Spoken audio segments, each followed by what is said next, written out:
Hey everybody, Blue here from Florence, currently having a fantastic time on vacation. Unfortunately, I can't really make a proper video this week because of, reasons, but I thought it was worth giving a new video format a shot, so hopefully this works out. I'll try to intersperse it with some Florentine B-roll to spice things up, but with no further ado, let's get into a video about how to read books and write essays. And to do that, I'll break this process up into 3 major steps. Now, some of this advice may sound basic, but starting from the ground up never hurt anyone. So with all that said, let's do some essay writing. The first and most important part of writing an essay is reading the book in the first place, and I mean that, actually reading it. But Blue, I hear you cry, I'm great at reading, freaking aced it back in 2nd grade. Of course you did, but being able to read the words isn't the same thing as being able to process their content. The biggest difficulty with reading a book for a class is that it's complicated or boring, or worse, both at once. So when we're faced with 70+ pages of pure agony, the immediate reflex is usually to reach for a handy summary. Hey, I never said I wasn't a hypocrite. And yes, our entire operation here is summarizing stuff, but if you're writing any sort of textual analysis, there's no substitute for the real thing. No summary will ever capture the feel or full content of the original. It'll always just be composed of the elements of the story that the summarizer personally thought were important, like in my case, Greece and Rome. That said, even if your attention span can rock with the best of them, books can be confusing and exhausting to get through, especially if you're reading one that was written before the invention of pacing in the mid-1900s. Let's be real, how many times have you zoned out halfway through a paragraph, or read the same sentence 5 times, or just started flipping pages and told yourself it's speed reading? Reading for entertainment is easy because it's designed to enthrall you. Reading for academic purposes has no such kindness. It's a skill of its own that needs to be developed, and that doesn't get discussed enough. Reading is easy for exactly as long as it's interesting or fun. After that, welcome to the deep end, kids. If you find you're having trouble with getting through a book, consider going through a summary first, whether or not it's one of ours, and then using that overview as a guide for reading the actual text. It gives you a top-down view of the plot roadmap and the important points along the way, so instead of wading through a huge mess of incomprehensibility, you have landmarks to ground yourself by. Literary spoilers are an entirely modern phenomenon, so for your purposes, it helps to read a book with the goal of recognizing the plot from what you've already learned, rather than deciphering it on a blind first pass. That's really what a summary does best. It primes you on what to expect so that you can read for detail with the broad strokes already in your mind. And it's a much better idea to look up the summary before you read the book than after. If you didn't get the book when you first read it, odds are you won't remember it too well, and the summary won't jog memories that you don't have. You'll probably end up decently clear on the plot, but still missing loads of details that just won't have registered the first time you read through it. Essentially, if you're not certain of the terrain, read the roadmap before you get on the road, not after you're hopelessly lost. Now, full disclosure, I've always read slowly, and I still do. I wasn't taught to read especially well, so for a long time I skipped entire lines by accident and serially misunderstood the plots of books for years. If you're anything like me and find that you get less out of a book from reading than you think you should, I'd recommend trying an audiobook. This isn't sponsored, that's just an honest recommendation. Whether you read along with the narrator or listen to a chapter first before you sit down to read it, as long as you're actively engaged and able to take notes when something important comes up, there's no shame in reading an audiobook for class. I feel like I shouldn't need to say that, but just in case, no shame at all. And if you don't want to or can't buy them, your school or local library will probably have a digital copy available. Can't hurt to ask. Now that we've sorted out how to read effectively, it's good to consider what we're actually reading for. That is, what element of the story are we focusing on? Broadly speaking, you can read a story for 5 things: plot, character, themes, symbolism, and style. Now here's something fun. Well, no, it's not fun. It's actually pretty annoying. See, usually when papers are assigned, the teacher tells you to pick a thesis and support it with evidence from the book. I don't know why they phrase it like that because it's completely backwards. Your thesis arises from your thoughts on the book after you read it. Here's a fun secret. Lots of college professors will actively tell you to write your thesis statement last, since your opinions on the text will naturally evolve as you examine it in more depth. Anyway, before you settle on a thesis, it can be hard to choose what part of the book to focus on as you read it. And on the other side, it can be kind of overwhelming to read a book without choosing a focus. So if you find that you're struggling with too much information, picking at random to focus on either plot, character, theme, symbolism, or style is a good place to start. You can map the flow of the plot, the arc of a character, the underlying themes of a narrative, the symbolism in the way the author presents the story, or the overall style of the prose. And just doing that lets you narrow your focus to a much more manageable region of the text so that in the long run you can actually settle on a thesis you'd be interested in writing. writing about. And annotation will be your best friend in this process. Now, everyone annotates differently, but our advice is to annotate your book for the purpose of referencing it later. You don't need to write essays of analysis in the margins, but you should do more than just underline stuff that feels vaguely important. If a character has an important moment, jot down the character's name and what emotion they're feeling or what they're doing. That might seem mundane, but when you're looking back through your book to write your essay, seeing that marking there will help you zero back in on the information you need to find. You're basically building an outline of important details and events right into the pages of your book so you can effectively keyword search it later just by flipping through. It's Command F in real life, so you can narrow your search for a detail or quote down to a page rather than an entire chapter. That's why you annotate.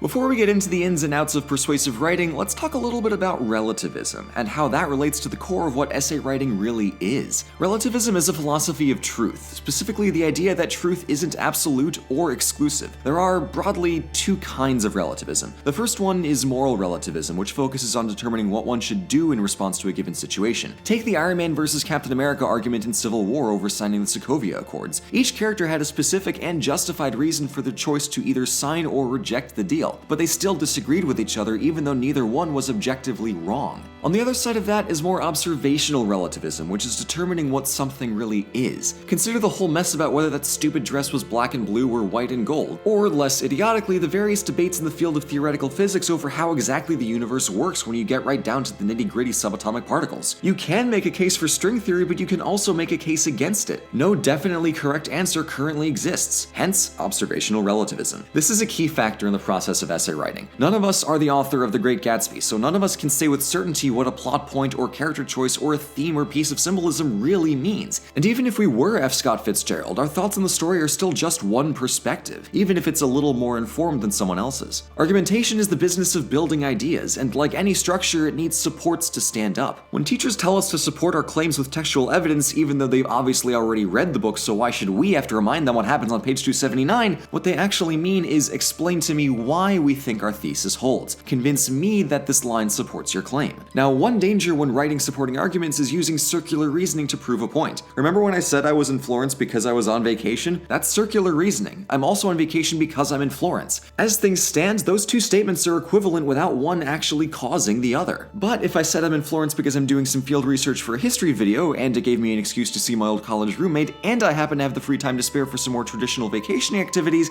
that would be proper logic, no circles required. A causes B. Or in this case, A and B and C causes D, but you get the point. As my 8th grade geometry teacher once said, circular reasoning leads to circular grades. Anyway, the beauty of essay writing and argumentation in general is that interpreting art is by its nature relative, and you can make cases for countless interpretations of the work, so you really have complete creative freedom. If you want to argue that Aeneas is a heroic embodiment of Augustan ideals, you can do that. If you want to say he's a foil to imperialistic machismo, you can do that too. And if you think it's somewhere in between, then boy, do I have more good news for you.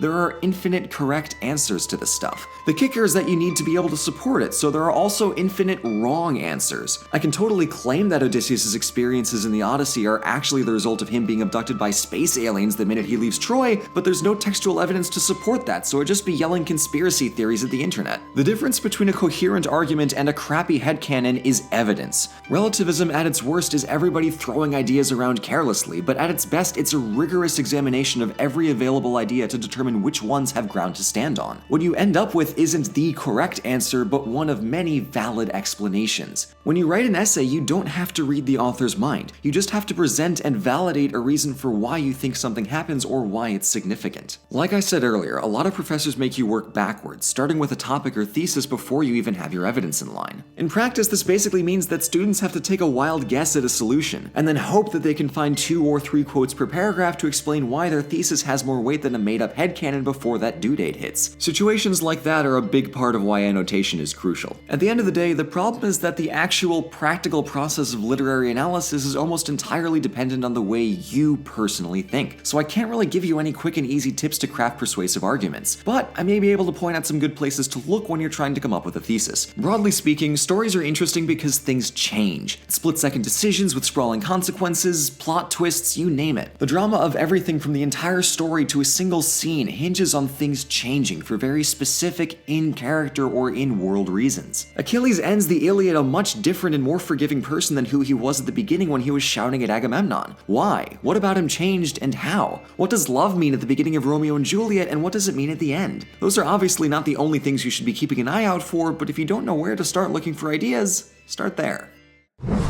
Now comes the serious business, actually writing the thing. You can know a story inside and out, but if you can't put that on paper, then you're out of luck. The most important thing here is simply budgeting the time for it. When you get your due date, block in a few hours here and there to sit down and just write. Scheduling is important for three main reasons. First off, you'll be less stressed simply knowing that you have a plan. 2, you're more likely to actually pace yourself and not procrastinate when you follow that plan. And 3, by knowing that you have a set amount of time squared away just for writing, you can get into a deeper state of concentration than if you write in 20-minute bursts whenever you randomly find the time. Multitasking murders your productivity. But that said, you straight up can't write a good 5-page or more essay in one go. You can get all your thoughts on paper, sure, but you won't be able to pace them out properly. You'll need to take a break, then reread it with a fresher perspective to start seeing all the little rough patches that wouldn't flow well to an outside audience without edits. Everybody, and I mean everybody, has a point of diminishing returns where their quality's just going to dip after a certain point, and it's all about finding that balance between work and breaks. I think you'll surprise yourself by what ideas you come up with in between writing sessions if you just give yourself spaces to breathe. And beyond that, if you're worried about keeping to that schedule, just ask your teacher if you can turn in a draft before the final due date. Even if they don't give you feedback on it, planning for that milestone will do a lot to keep you organized. Now, after all that planning is sorted out, you'll need to figure out what you're actually writing, and that's where most professors ask you for an outline. Now, I'll be fully honest, I have problems with outlines, and I used to be really bad at it. I'd make this beautiful, detailed outline with all my quotes assembled, thesis statement clearly presented,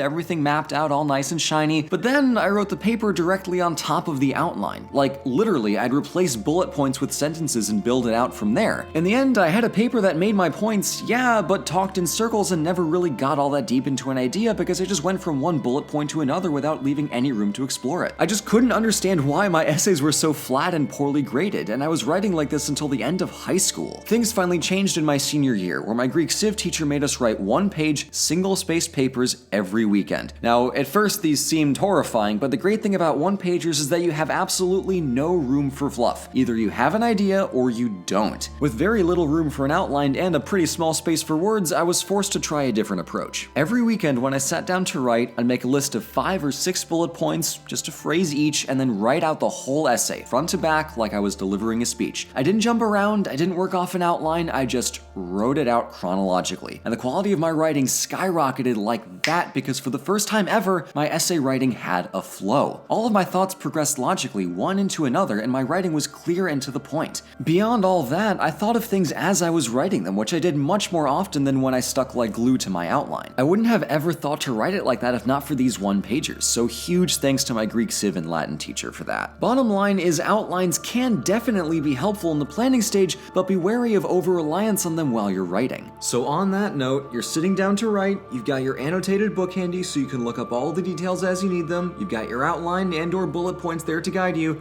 Now, how do you get those words onto that page? Like with the argumentation stage, there's really no surefire way to get it right, but what's worked for me is writing it as I would speak it. And that certainly takes practice, but if you've had difficulty getting ideas onto the page in the past, maybe shoot for the moon and try using dictation software to literally speak your ideas into your essay. Or just, mutter sentences as you write them to make sure they flow well and also unnerve anyone sitting too close to you. Once you have a draft, read through it out loud. Yes, actually read through it out loud.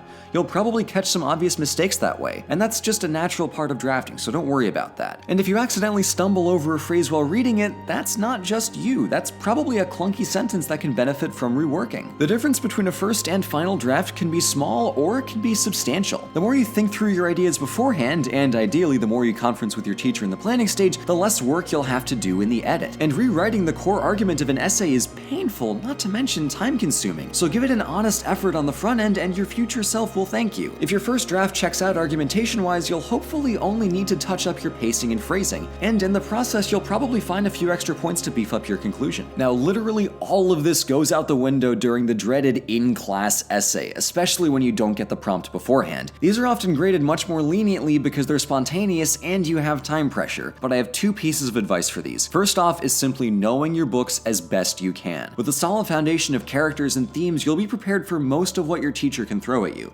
Second, however long you have, just take a minute or two at the start to chart out some bullet points to keep your ideas guided as you write. It'll seriously help you keep yourself on topic as you go. In-class essays can be rough, but I also find them the most fun because it's a trial by fire of analysis, and you'll hopefully walk out with some really novel perspectives that you hadn't considered before. One of my favorite assignments from my entire college career was an in-class essay asking, okay, you have 4 college advisors, Virgil, Aristotle, Confucius, and Lao Tzu.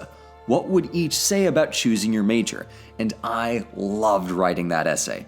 Anyway, I'm going long, so let's wrap this up. In the end, it's about trying. You don't need to die for this essay, and it's important to prioritize your assignments, but if you're not putting in a genuine effort to make a compelling argument at least most of the time, you're not getting anything out of the exercise, and at that point, why are you even in school? Essay writing can be hard, and it can be unpleasant. I've had my significant share of papers that I did not enjoy writing, but the word essay is literally French for to try, and that's all I ask. Try. Also, if all else fails and the book is terrible and you hate everything and have no ideas, try just complaining about the plot really sarcastically to someone. You might realize you actually know way more about the story than you expected. And yes, this is actually how Red started the channel. So that was a little bit different in format and content, but I hope you enjoyed it a lot and I hope it's at least somewhat helpful for your essay writing going forward. Stay tuned for the next History Summarized video where we'll be diving into Muslim Spain. See you then.